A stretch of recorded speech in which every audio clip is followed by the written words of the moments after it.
Night at the Museum, Secret of the Tomb.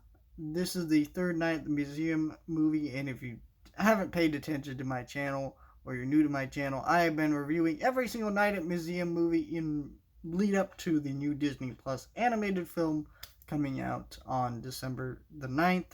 So this is part of that series, and it's actually the finale to that series, unless you count the fourth one.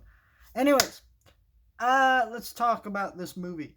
And I always remembered this one being my favorite. There was part of this movie being an emotional reaction because back when I watched this movie, I watched it around family, and we all went because it was, I believe, either Ron Williams' last or one of his last films after his passing, which is still a very hard thing to process that Ron Williams is no longer with us even years later.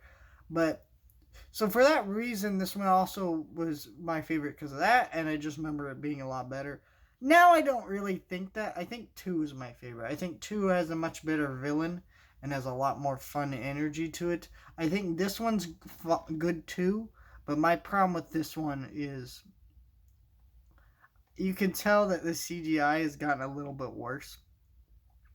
And I don't know why that is particularly, but the CGI is not great in this one. I think it might be the worst of the franchise. The the the character Ben Stiller plays in this movie, Law, the caveman, was very irritating and very juvenile. You know, this franchise has always had more of a juvenile sense of humor at times, and that's fine, but that's like some of the worst of it. It was really bad.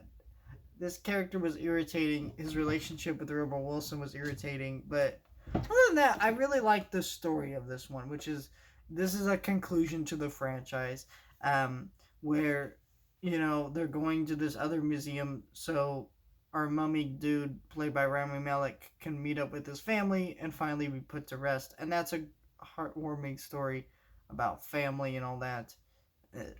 It's great, and it leads to a really fun story here. Hugh Jackman plays a great character in this movie.